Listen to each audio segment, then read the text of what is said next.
Good morning, good afternoon, good evening, folks. Michael Zuber, one rental at a time. And we're going to hit a topic that I don't think a lot of people truly appreciate. But before we do that, let's welcome the guys to the show.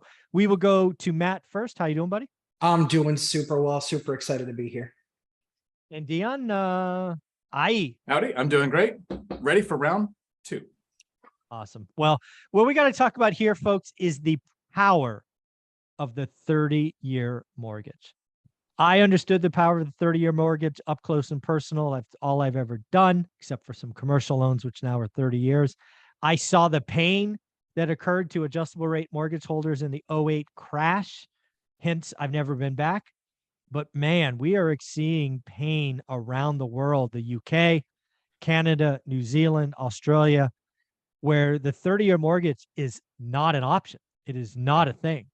Mhm. And I believe it's the UK has a basically remortgaging process every 2 years, and rates have more than doubled. There's going to be a lot of housing pain around the world because they don't have 30-year mortgage. So, Dion, what are you seeing out there? And man, just aren't we so lucky to have the 30-year mortgage? What's actually ironic about this is I was doing some research on how this works because I've got some people that I talk to that are in the Mediterranean and Canada. The news outlets outside of the United States make fun of our 30-year mortgage. It's a bad thing to have a rate that long. Who could possibly imagine having a mortgage rate that lasts 30 years? Like the headlines are how lucky the countries are that get to remortgage, that get to use an adjustable rate, that can benefit from when rates go down in the future. It's two things. One, amazing brainwashing. Yes. But are we the ones being brainwashed? Like literal financial freedom without ever having to think about the mortgage again for the rest of our lives, but somehow that might be a bad thing and we just can't see it. Well, I think here's the deal, right? And I've had either the displeasure or pleasure of researching or reading history, right? We have had, generally speaking, 40 years of mortgages where a adjustable rate mortgage would have been a winner. So for 40 years, which you can consider 2 generations, remortgaging every 2 years or every 5 years, generally speaking, with very small windows where it would have been bad, it was the right answer. But guess Until what? it wasn't. The 40-year period is now over. Does anybody really think we're going to go back lower? So now, again, history repeating itself. Do we have 4, 5, 6 years going? Do we have a decade of where rates go up and then we come back down for 40 years? I don't know, but trust me, if you have to refi at the wrong time, there are going to be people that have to refi, Dion, that simply get a no answer. You don't qualify at 6, you qualified at 2. Forced sell. I mean, I've been reading articles in Canada because it's closest to us that there are upwards of 50% of homeowners who say if they are forced to refi at their next reset, they may have to sell. That's the chaos that the U.S. had from those BS 2 and 28 teaser loans. This could be repeated around the world.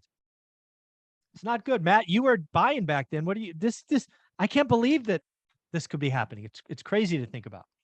I mean, I think the camp that thinks that rates are going to be, zero again next year is the same camp that loves crypto. And it's the same camp that just quite frankly thinks that, buying houses in 21 and 22 were a horrible deal, or 20 and 21. Like, I'm not going to argue with them anymore. Like you saw the argument, the conversation. I'm trying to have a conversation and it instantly becomes attacking. And it's like, listen, I can't explain the math to you. I understand the math. I see how it works. I want 30-year debt because you know what? At night I go to bed. I don't think about my 30-year debt. I just don't, because at the end. Let's pretend to be, let's pretend you're not in the United States. You're in the UK, you're in Canada, Australia, New Zealand. 30 years is not an option. No, agreed. You bought a home 2 years ago. It is your parents, your grandparents have all benefited from resetting for 2 years. To Dion's point, brainwashed.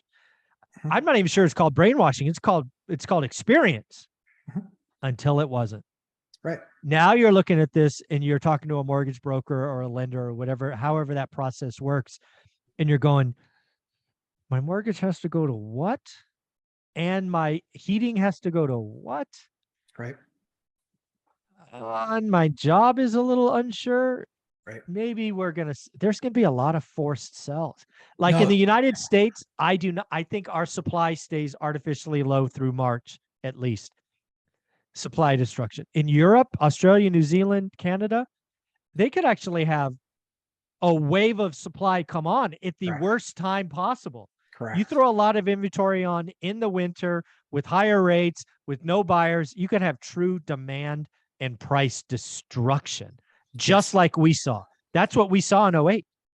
Yep. I And think we're- I think I called it about 6 months ago. I said Canada and Australia and the UK are going to have it worse than we had it in 08. It's frightening. My market went down 75%. It's going to be, there are going to be parts of those countries that go down that much. They have to. They're going to have to, because there, the rate directly correlates to purchase power and keeping power, just the ability to keep it.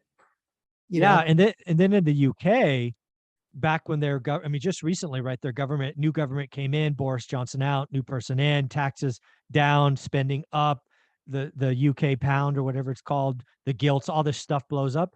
Sterling. Dude, lenders pulled programs. Yes. So just like in the US, where we have now 9-year low credit availability, think about what's going on in the UK. Now you not only have higher rates, you're forced to reset, but there's nobody lending. I mean, what the hell are you supposed to do, Dion? Yeah. So it's like what happened in 2010, 2011. Lenders disappeared.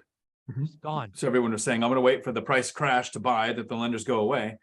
So it's almost like without 30-year fixed rate debt, it's an inverse world to what we're in, where I've constantly said, and I think the three of us have agreed, waiting to buy and like not just ignoring the market and just waiting until you think either rates will come down or prices will come down and then you'll jump back in. I think that's a mistake. It seems like if you're in a place where interest rates are low and adjustable rates happen every 2 years or 4 years, and in some places you have generational mortgages, like Japan has the 60-year mortgage, doesn't mean 60-year fixed. It's a 60-year mortgage with an adjustable rate.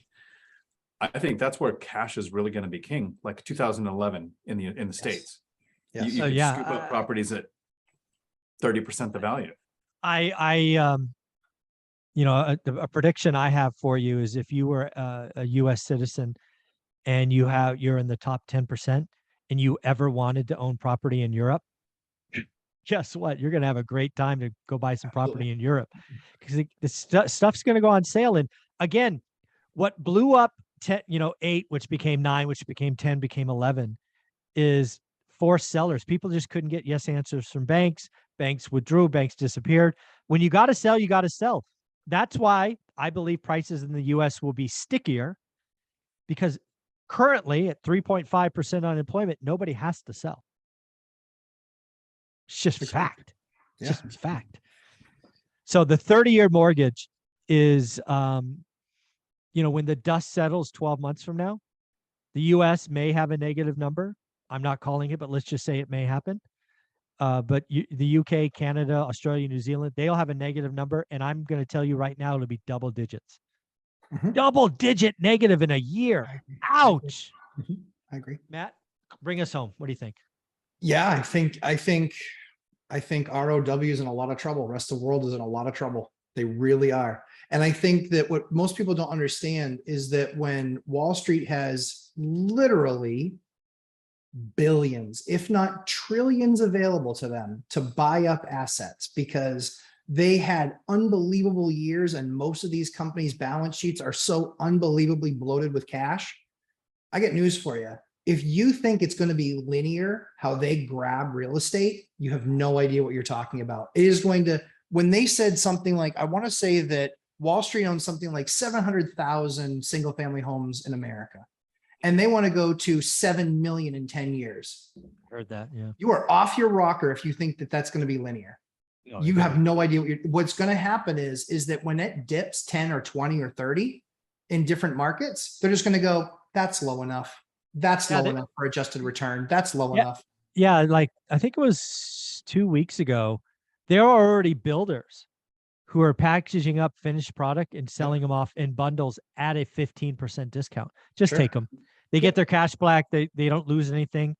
built, private equity's like, I'll take them. Yep, exactly. Yeah, brand new product. Yeah, 100%. Brand new. Yeah, absolutely. And so I think that's what will start to affect things. I think that's going to happen in certain markets. I think that all in all, I mean, this is why I think that we're in for that adjustment. And I think it's going to be more pain faster than people realize. I think it's going to be aggressive pain. But I think at the same time too, if you're looking at a 7 or 10 year time horizon, I did something with Sachs Realty. He's got a great channel and he's a Maryland based broker.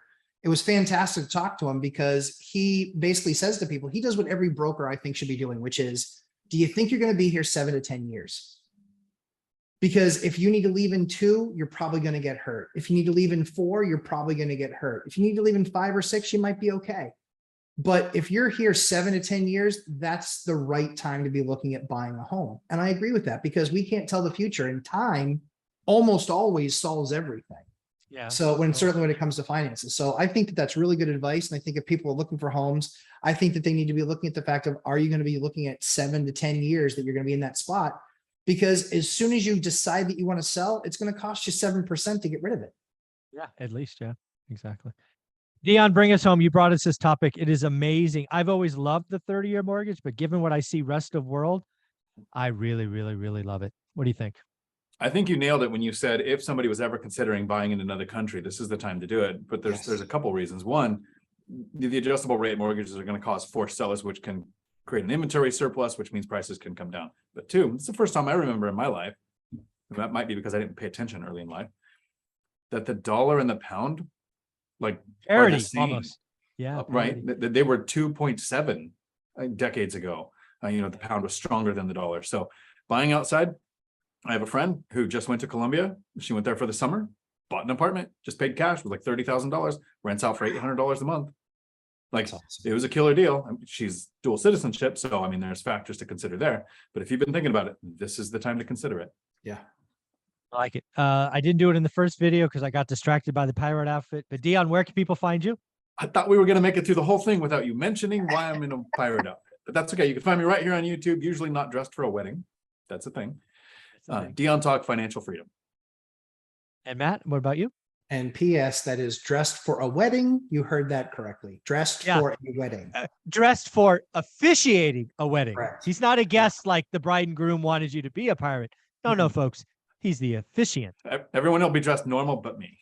Yeah. Like I'll be dressed normal. They'll be weird. They'll be wearing like a dress and ducks. And I would hope they'd be wearing a dress or something. But yeah, you can find me Lumberjack Landlord on YouTube and on Instagram. Sunday live streams at 11:30 a.m. Eastern time. Awesome, guys. Thank you so much. Thanks, Mike. Ciao.